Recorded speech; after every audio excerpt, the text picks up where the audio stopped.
Welcome to Tuesday Morning Grind, episode number 15, where we talk to entrepreneurs, security experts, privacy experts, and just people who are generally rock stars in their career. And today we have Philip Brudney. Philip, who's a fellow in information privacy with the IAPP. He's also a director of privacy here at Risk 360. And we're going to talk about GDPR. What does GDPR compliance look like, and what does GDPR compliance not look like? Welcome, Phil. Happy to have you. Excited. This is a fun conversation for me. I'm one of those guys. Very exciting. So I think at a high level, a lot's going on when it comes to privacy. For companies, they're probably primarily concerned with how do I comply with different requirements and continue to operate my business.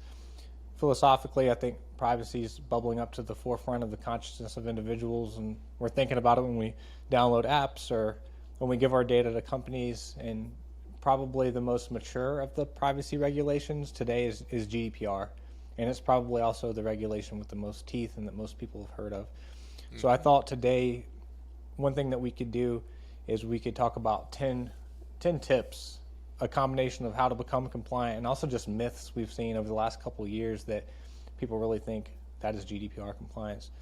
And I think where I wanted to start, myth number one or tip number one, is this idea that GDPR is all about policies, or more annoying to me, that GDPR is about cookie consent on the front of your website.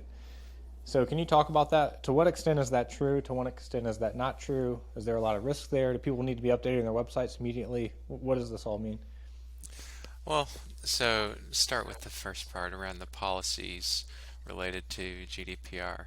Of course, you need policies for your program, but GDPR is really about protecting the rights and freedoms of data subjects, which you're not going to get just through policy. It's about making a living and breathing privacy program that keeps the consumer's best interests in mind. Beyond that, the cookie consent, of course, it gets a lot of attention. It's an easy way to put something on the website, maybe give consumers a little confidence when they see it that this is a company that knows what it's doing when it comes to privacy. But are cookies really the high risk item for most businesses out there? And in my opinion, the answer is no. It's really the core of your service, the core of the data you're collecting and how you're using that is affecting consumers and how they interact with your products and services. So there's much more that goes beyond that. I mean, the cookie consent thing and the policy thing, honestly, it kind of drives me crazy because I feel like every consultant and person who knows anything about privacy is kind of pitching this cookie consent thing. The first thing a lot of our customers ask is about policies for their website and cookie consent for their website.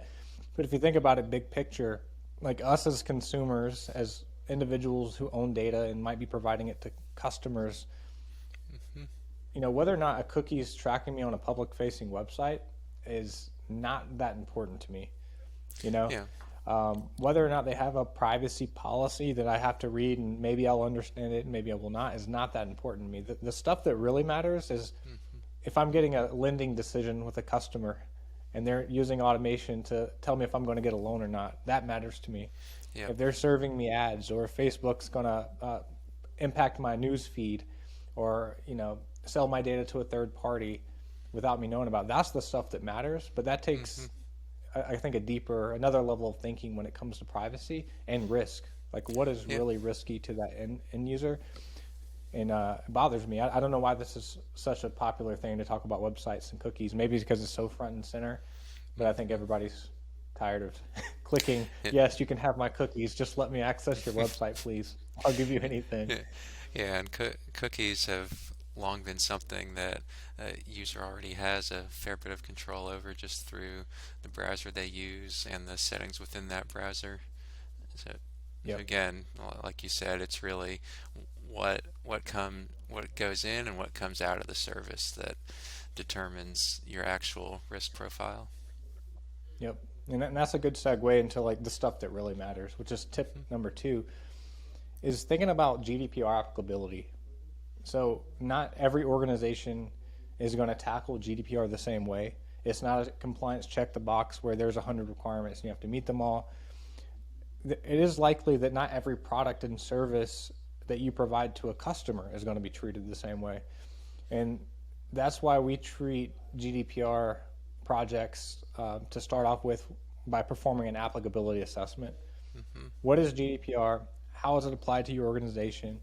How is it a revenue driver for you? Which products does it matter? Which ones does it not matter? Which do you have actually enough risk that you need to take some significant action to handle? What do your customers care about, for that matter, that will drive you to take on GDPR compliance? So can you talk a little bit about that? When you're thinking about GDPR applicability, what are some of the things that you should be looking at to take into consideration taking on a GDPR compliance program? Yeah, there are a few things that go into it. One of the things that I really find interesting, or that maybe irritates me about how companies approach GDPR, is thinking that all all their data has the same value. So I always say my business information, my business email address, anyone can pretty much guess it's one of about three formats for my business email address. It's really not that hard to figure out. So I think that information in the business context is definitely lower risk. Um, so you look at data that's actually personal. The GDPR has this concept of sensitive information under Article 9, and that really it focuses on what's really personal: union membership, sexual orientation, health data, religious and political beliefs. So that's something that's clearly high risk. And beyond that, your just the volume of data that actually goes into each of your product and service offerings, that's going to be generally a pretty good indicator of your risk level. The more personal data you're collecting, the more opportunities there are for data sets to get linked, for inferences to be drawn, and that's where you really get into some privacy concerns. So those are a couple easy considerations as far as where your GDPR risk might be. Yeah, I mean, I think about it in terms of it's kind of logical. If you take away the compliance part of it and you think of your own organization, you have a lot of products, you have a lot of services, you have back office. There's a lot of places the data comes in. So let's take a financial organization. Maybe you have a sales platform that you're using to send email and letters to get people to take out a mortgage. Well, there's some risk associated with that, and I need to perhaps consider GDPR compliance there. Then your other system is maybe automating lending decisions and underwriting and whether or not you're going to provide someone a mortgage and at what rate and what do they qualify for and can they purchase a home. Well, to me, that's naturally much more important just on the face of it. So the way that I might want to approach the sales data versus the way I want to approach my key platform that makes lending decisions, I think it's natural to understand that those would be treated differently and different levels of applicability under GDPR. And I like that. I like any regulation that you can intuit the solution, and GDPR does a pretty good job of that, where you would expect that those would be treated differently, and they in fact are. And where a lot of organizations, I think, fall short is they try to treat an entire organization similarly without any unique strategy points or applicability assessments.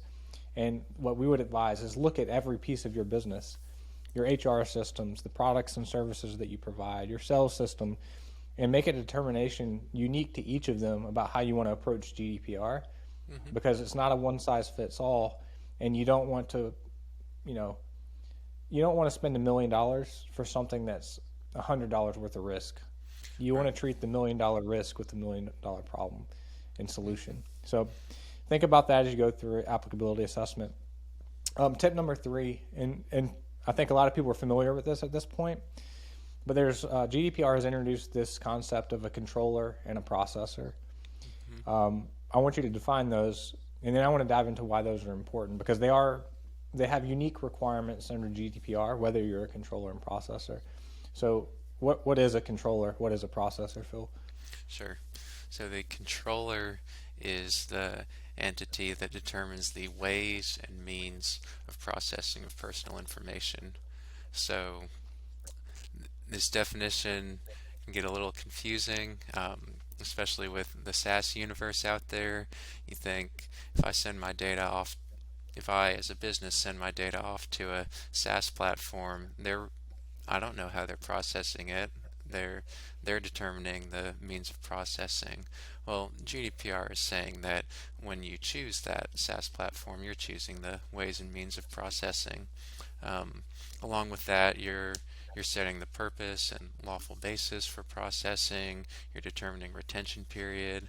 So it's part of a logical exercise to determine who's really um, in control of the collection of this data and the management of it. And so the processor would be the party that's contractually engaged by the controller and performs certain defined functions. So the controller tells the processor exactly what it's engaged to do, and the processor can only um, process data for that purpose. So the Yeah. processor is limited to a very specific role under GDPR. I, I, I love GDPR for this concept because I think that once you read it, it's obvious, but it's never been formally articulated in a piece of legislation before.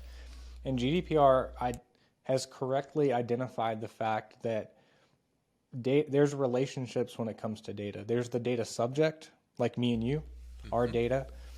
There is someone that we freely provide the data to. I like to use the bank as an example. We're going to give Hmm. our data to the bank so they can make lending decisions. We know why we're giving it to them.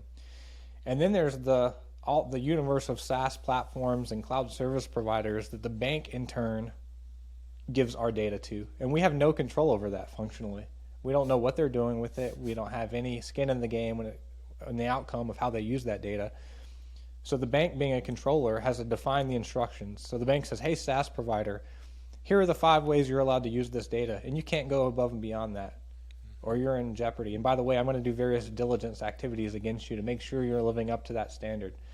And that's a cool concept because business process outsourcing with all these SaaS providers is the new normal. And we can't control that as data subjects. And GDPR is the first regulation to identify those relationships. And to me, that's revolutionary. And now you're thinking about fourth providers because you have the bank who provides it to the SaaS provider, who provides it to AWS, who provides it to whoever else. So there's these huge amount of relationships, and us poor data subject really has no say, or very little say in how that's used. So we have to rely on our business partners and the folks that we're providing that data to do something about it. So that's an important concept, I think, philosophically when it comes to privacy, but also when it comes to your GDPR compliance posture. Because if you're an organization, you could be a controller, you could be a processor, you could be a sub-processor, or you might be all of those in different circumstances. And you need to identify when you're each and what that means to you. Because controller, for example, has like a DPO requirement, a data protection officer requirement, and some other Hmm. things. Sub-processors and processors have unique responsibilities too. And you need to understand what universe you're operating in so you can ultimately be GDPR compliant. Hmm. Phil, do you know offhand, like what are some of the, I know you do, you can rattle these off. Like if you're a controller, what are some of the unique requirements for a controller? Um, I think the biggest ones are really defining the purpose and lawful basis for processing.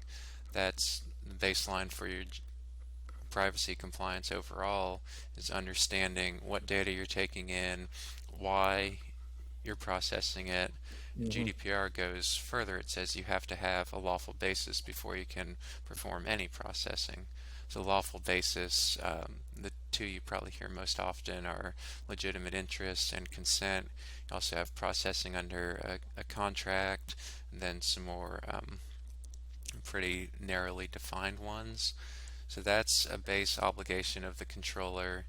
The controller is really primarily responsible for privacy by design and by default. But this is one I think we've seen with a lot of our clients that are acting as processor only. They're concerned about privacy by design and by default because as a processor, you still want to um, have systems that enable customers to your customers who are controllers to implement privacy by design and by default. So Yep. they can't be they can't be privacy forward if you're not. So Yep. we see a lot of processors that have started to really look at privacy by design and by default. Um, Great. yeah. So we talked about the controller, we talked about the processor. Might be unique requirements based on controller or processor to meet GDPR requirements. Tip 4, there's also this thing called a sub-processor. hmm And I like the sub-processor concept because a lot of our clients fall in that bucket, and you might not even realize that you do because you're a US based company, and maybe you do some business with the EU, but you don't have any EU employees, but suddenly GDPR is applicable to you. So it's an important concept to think through. So what is a sub-processor? Who might be a sub-processor, Phil?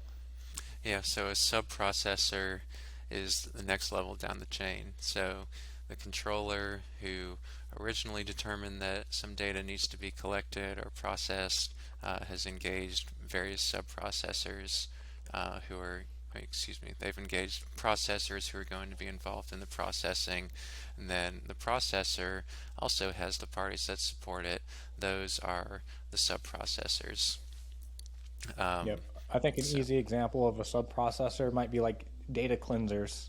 mhm, Your bank, you send your data out for underwriting in some format. They provide it to some automated system that cleanses the data and manipulates it and pulls back results where, well, Mr. Bank, there's three parties here now all of a sudden, four if you include the data subject. And there's a lot of niche SaaS providers out there that are doing various services that make them qualify as a sub-processor. mhm. What kind of stuff, Phil, like if I'm a sub-processor, because a lot of SaaS providers are, um, what, based on your experience, like how does this manifest itself? Like how does GDPR impact them? Are there things, like do they have to be GDPR compliant to get business? How is this impacting them as a firm? Yeah, so privacy requirements, it's it's getting to where security requirements have gone. So you start to see requirements just flow down the chain. So it starts, I think, like Microsoft was one company that really got behind the standard ISO 27701 immediately, and they said they're going to want their processors to be ISO 27701 compliant. So you see it flowing down the chain that way, which really is also required under GDPR. It says any processor you engage with should be subject to similar privacy requirements as you are. Hmm. So it is flowing down the chain. You see a lot of requirements to sign what are known as data protection addendums or DPAs, which are Yep. really binding you to these core privacy concepts for processors. So really, e- even if you are a sub-processor, you're not being seen any differently under GDPR from just any level of processor. You're Yep. still going to have those requirements flowing down to you. Yep. If I'm a business owner and I own a SaaS organization, and I'm thinking to myself, do I care about GDPR? Is there really enough skin in this thing for me to focus on it? The answer is typically yeah when a contract comes down. hmm And that's where the sub processors get hit, right? Because you get these things called a DPA or a data protection agreement. You get some contractual terms that say, hey, by the way, you have to be GDPR compliant. There are these things called standard contractual clauses that are getting hit. And all of a sudden, all the SaaS providers are saying, hey, I have to have a GDPR story here because my customers are saying they can't do business unless I do. And I need to understand my exposure. And all of a sudden, Facebook, they care, Google cares, banks care. Well, guess what? Their processors care because the bank cares. And now it just keeps flowing downstream. Now the sub hmm processors care because their customers care. Now we're in this universe where, because of GDPR, almost everyone cares about privacy and needs to have a story because the revenue is on the line. And that's where you have to figure That's this right. stuff out. I want to talk about a DPO because that's a question that comes up. So, tip number 5, what is a DPO? The way I've seen this come up a bunch is organizations know that they need a privacy story. they have a feeling that they need someone who's in charge of privacy, and they're calling that the DPO, perhaps misunderstanding the intent behind the DPO. And GDPR requires that controllers have a DPO. So, can you Mhm. talk about what is a DPO in the lens of GDPR? Like, what is the regulatory requirement for a DPO, and what is that? Yeah, GDPR uh, calls out this position of a data protection officer, and it, as you said, it's a controller that's actually required to have a DPO, and that's if the controller has regular and systematic monitoring of EU data subjects on a large scale. So it's looking at probably some specific um, use cases there where a company really needs the data protection officer.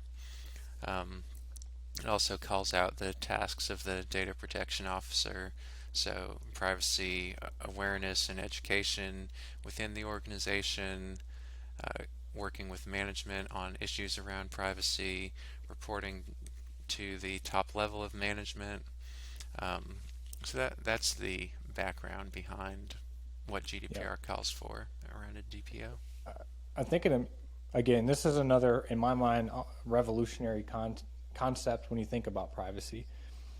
Because I think the mistake a lot of organizations make is thinking of the DPO as the chief privacy officer or just a compliance officer in general, which sometimes they are the same, but often not.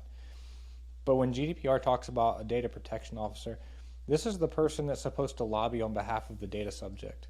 So they need to have some independence. So if you think about this whole ecosystem, if you're a company, you don't have naturally a lot of incentive to protect someone's interest when it comes to harvesting their data, especially if you're monetizing it. You largely want to gather as much as you can to make a good business decision. And naturally, what happens is sometimes poor decisions are made inadvertently, even with the best intentions, and you gather someone's data and you violate their privacy. But there's not an independent party at the organization to think through, should we have done that? And GDPR recognizes that fact and says, hey, we need an independent party at the organization who's thinking through the best interest of that data subject and helping lobby on behalf of them. So that when tough decisions or new products or new features come to the fore, someone's saying, hey, look, we shouldn't do that, and here's why. And Hmm. that's the position of the DPO largely. And I think that's a very interesting concept. I'm not sure how that's going to play out in practice because I mean, the DPO rarely has the clout in the organization to stop a product decision. In Yeah. practice, like I've seen some that do, I've seen some that do not, but you have to have like a pretty high-ranking person in the organization to put the brakes on a really good idea that's very valuable. But I have seen it be successful in places where at least they can provide a tweak in thinking. Say, hey, do Hmm. we really need GPS data? Maybe not. I mean, we can do the same great product without that. And they're like, yeah, you're right. We shouldn't collect that. So that's where there's some Yeah. value. That brings me to number 6, the privacy impact assessment. So we hear a lot about risk assessments. We hear a lot about privacy assessments or gap assessments, but GDPR introduced this idea of a PIA, a privacy impact assessment. It's another one of these terms that has a specific meaning. Can you talk about a PIA, Phil? What is that? Who should Hmm. be doing it? Yeah. So GDPR, again, the specific statutory requirement is um, a bit less than what companies should be doing, in my opinion, in our opinion.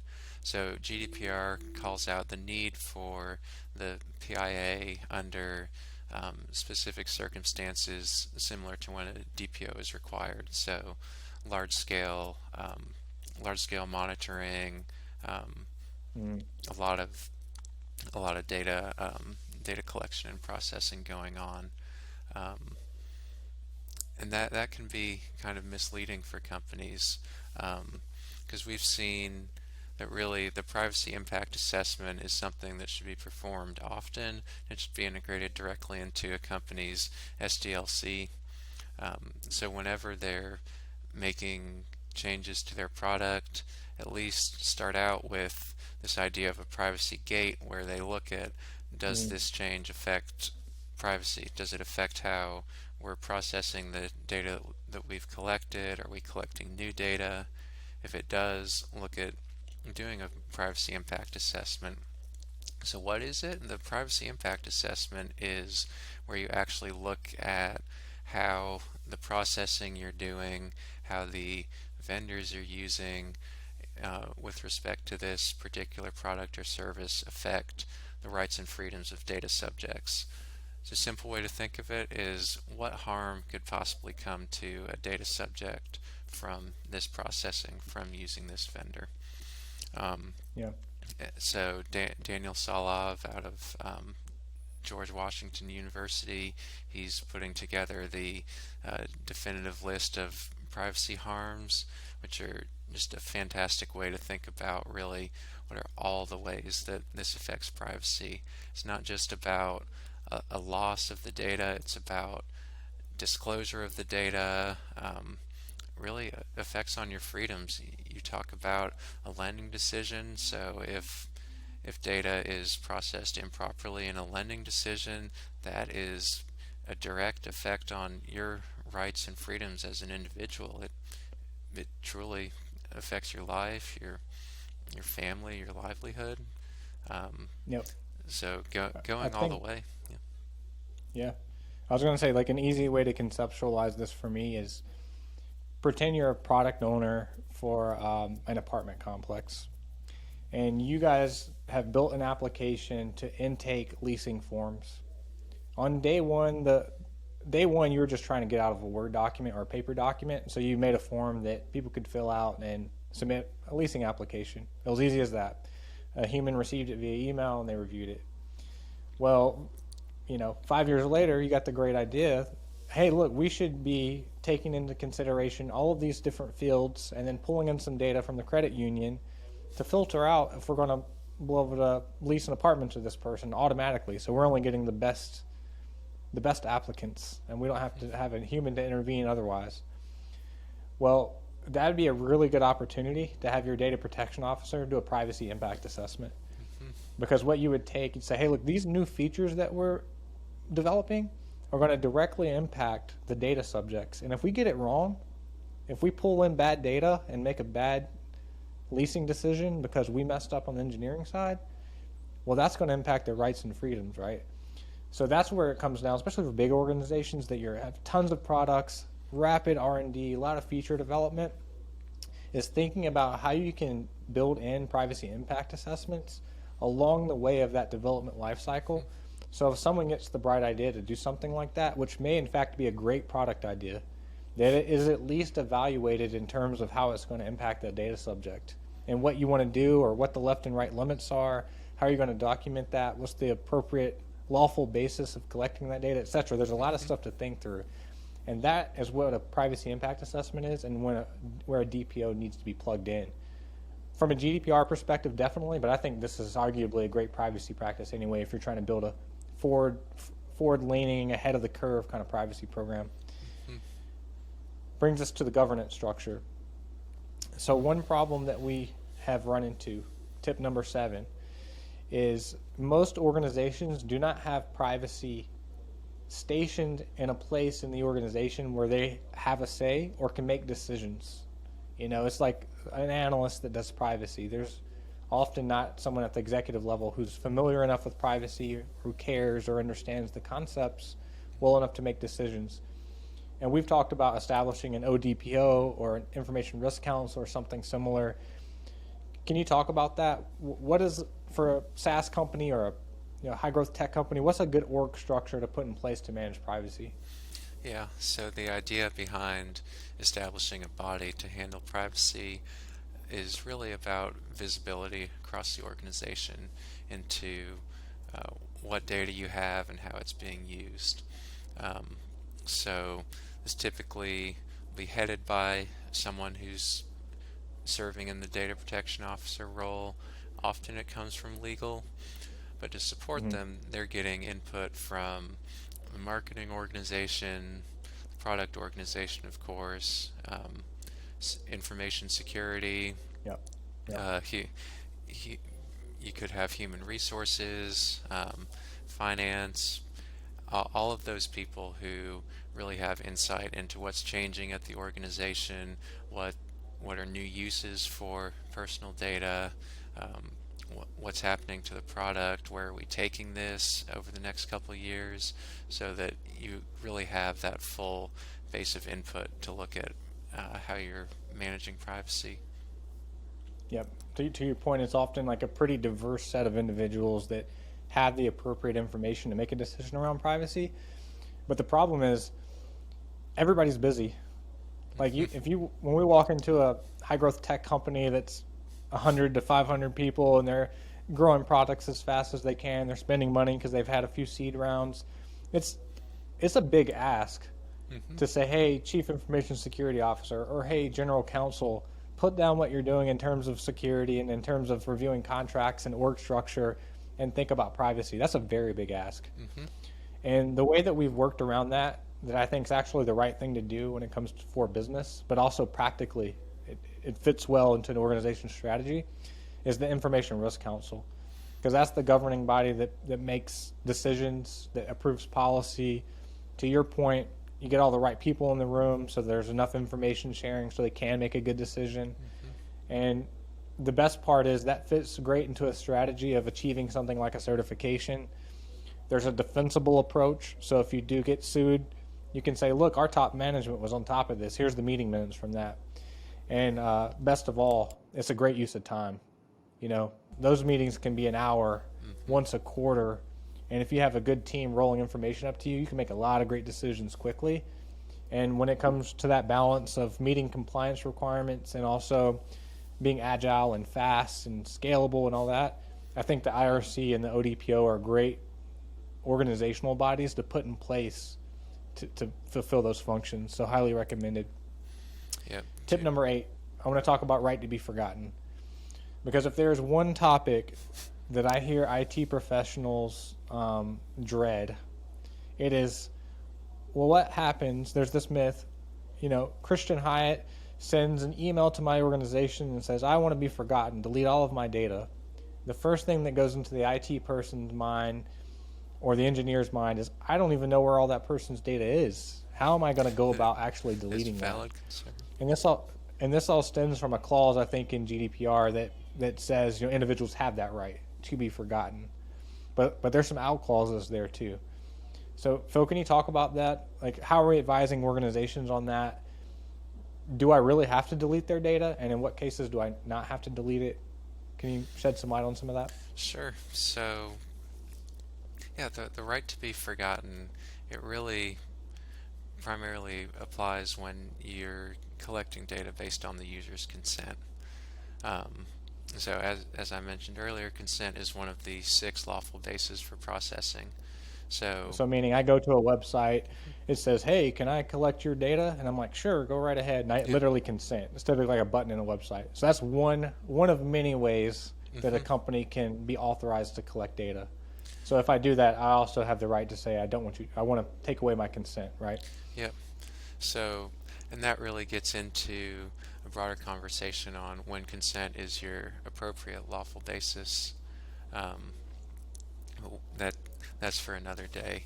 But if you're relying on, say, performance of a contract to process someone's personal data, well then it makes a lot of sense. If you need this data because you've signed a contract with the person, then you can't just delete their data in the middle of the contract. You know, if I were working at one of our clients and I was the billing contact and I said, forget me, don't email me anymore, I don't think Risk 360 would be very happy with me.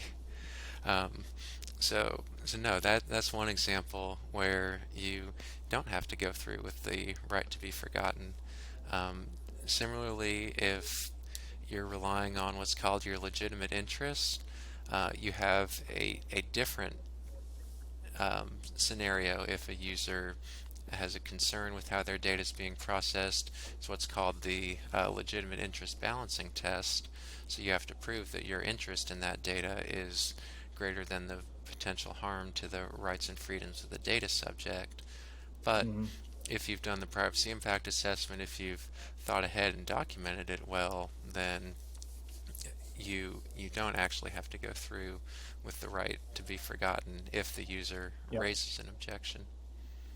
So, This is one of those crazy things where I've seen organizations consider implementing $1 million solution mhm, to effectively delete, to erase data, but they haven't even done the analysis to see if they're lawfully required to do that. Or if you might even hurt someone worse by deleting it than keeping it.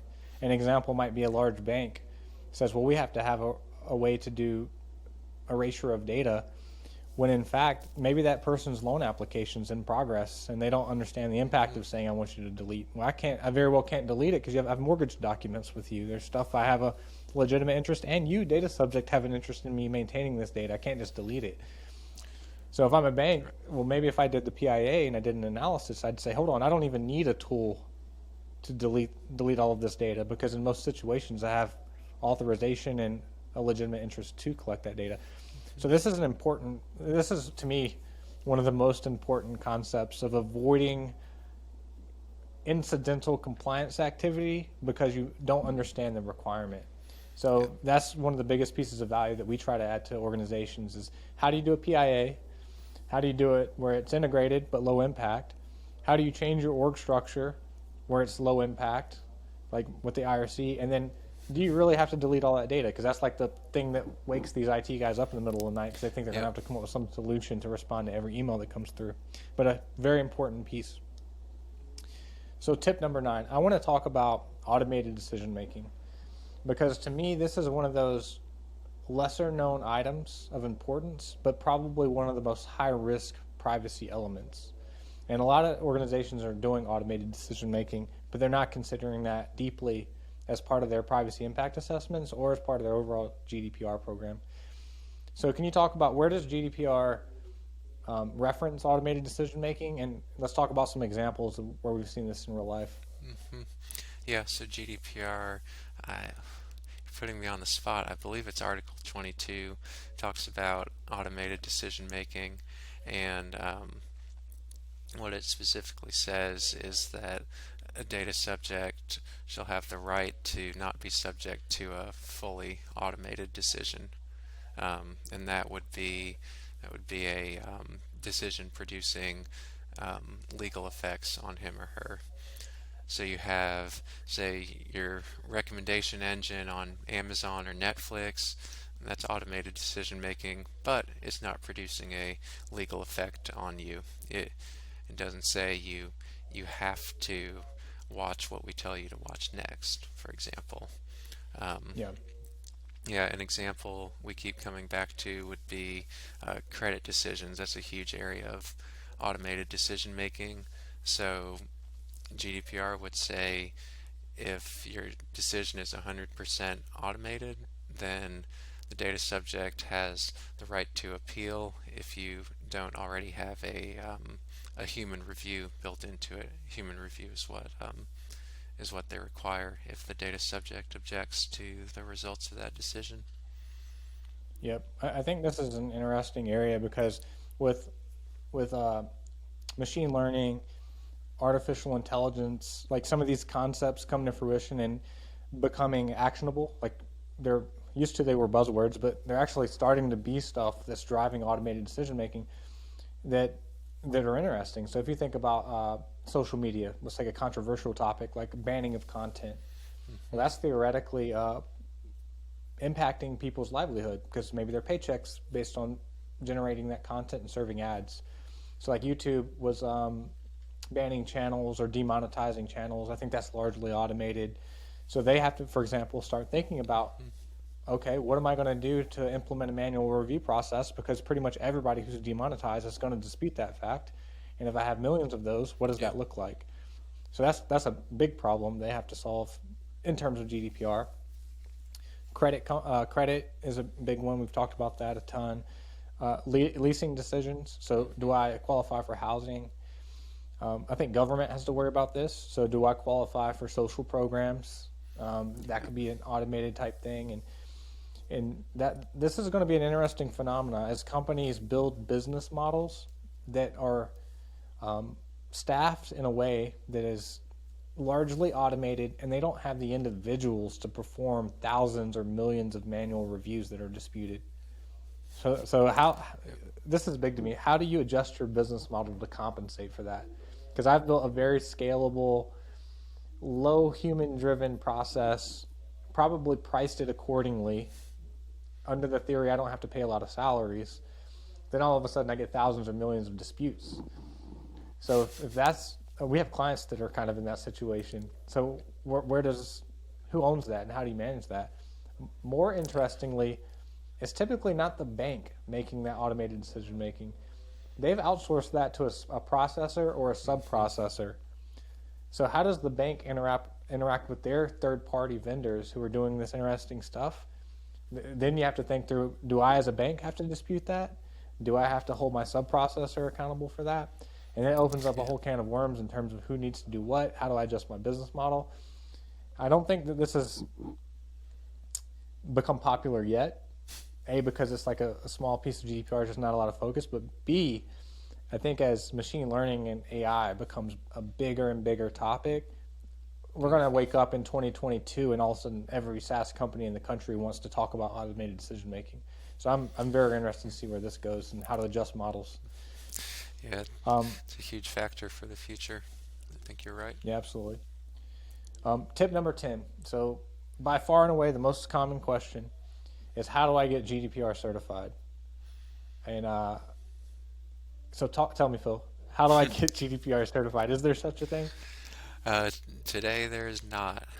So GDPR has a lot of built-in language around a potential GDPR certification. Nothing has come out yet. However, ISO 27701 is really the first global privacy standard that you can actually certify to. We've seen a lot of companies look at that as very similar to GDPR. I certainly think it's very, very close, certainly in any material respect. So 27701 we're really seeing as gaining popularity as a way to Yep. evidence where you've gone with GDPR compliance. We've talked about it on several other podcasts, but to me it has huge additional benefits. The idea of the management system goes beyond what GDPR would require, but shows that you have that ODPO or IRC that's actually managing privacy, continually improving it. Yep. So going beyond the basic requirements. Privacy doesn't happen in a silo. Typically, if you need to be GDPR compliant and you're in the United States, you also need to be CCPA compliant. You also need to be compliant with the New York privacy regulations and every other state and region and territory that has their own flavor of privacy. And that can be frustrating because you start playing privacy whack-a-mole. I just got to be compliant with this, this, and this, and I end up being compliant with nothing in reality. Whereas I think the unique opportunity for 27701 is that's like a single framework that gives you the infrastructure you need to comply with a whole lot of stuff in a way that actually adds value to the organization. So if you haven't studied up on that framework yet, we have a YouTube video out there. It's the ISO 27701 basics. Highly recommend that. We have some white papers and stuff too. Definitely go download those and check that cert out. It's getting a lot of traction in the marketplace and adds a lot of value. So Phil, thank you. Those are our 10. Appreciate your time, lending your expertise. If you're out there and you like this kind of information, want to point people to a few different places. One, we post everything on YouTube, so consider subscribing to our YouTube channel. We have different playlists within the YouTube channel, so if you want to learn about privacy, there's a privacy playlist. Security, there's different security playlists. This is Tuesday Morning Grind. We have a whole playlist there that you can subscribe to and watch our great videos there. Also, podcasts, if you like to listen to it rather than watch, you can do it on Apple or Android or any of the other many podcast apps. And then also LinkedIn, we try to keep stuff updated there. So if you like this stuff, we try to produce it for free. We'd appreciate you guys subscribing and giving us any feedback. So thanks again, Phil, and thanks for watching. Thanks, Christian.